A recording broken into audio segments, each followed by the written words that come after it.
Assalamualaikum warahmatullahi wabarakatuh. Perkenalkan, nama saya Rizky Pratamputra. Kali ini saya akan menjelaskan tentang faktor-faktor perkembangan peserta didik. Perkembangan peserta didik. Perkembangan peserta didik merupakan hal yang penting untuk diperhatikan. Perkembangan harus berjalan ke arah yang lebih baik. Tetapi pada kenyataannya, tidak semua perkembangan dapat berjalan sesuai dengan optimal yang diharapkan. Ada beberapa hal yang sebenarnya harus ada pada masa perkembangan, tetapi hal tersebut belum tampak pada seorang anak yang mengalami perkembangan. Salah satu contohnya adalah ketika seorang anak yang berusia 7 tahun, tetapi dia masih lambat berbicara, yang sebenarnya hal tersebut sudah bisa dilakukan untuk anak lain seusianya.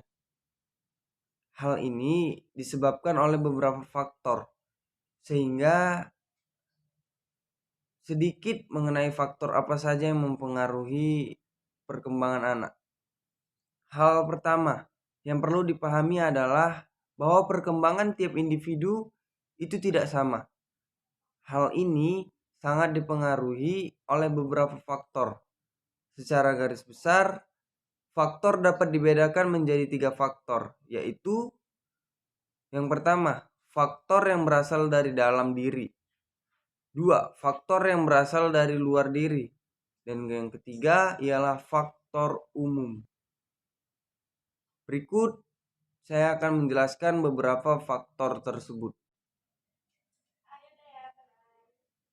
A. Faktor individu. Faktor individu merupakan faktor yang datang dari setiap individu itu sendiri. Ini merupakan faktor yang sangat tampak dan dapat dilihat sebagai contohnya adalah bakat atau pembawaan. Bakat merupakan sesuatu yang dimiliki oleh setiap individu. Bakat sering juga disebut dengan hal-hal yang menjadi keahliannya, tetapi sering dijumpai kata-kata bakal tersembunyi. Dengan adanya hal tersebut, sering juga kita berpikir apakah yang telah kita lakukan ini benar-benar bakat kita atau kita hanya terbiasa melakukannya dan sebenarnya kita memiliki bakat yang mungkin tidak dimiliki oleh orang lain. Yang berikutnya ialah sifat-sifat keturunan. Sifat keturunan ini sudah jelas terlihat sebagai sifat yang diperoleh dari orang tua atau keluarga yang lebih tua.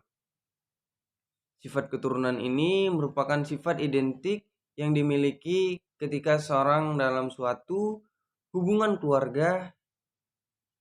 Hal ini dapat berupa keturunan dari fisik dan mental. Misalnya, fisik yaitu bentuk muka, wajah, bentuk badan, suatu penyakit dan lain-lain. Sedangkan sifat mental seperti pemarah, pemalas, pendiam, pintar, dan sebagainya. B. Faktor dari luar individu.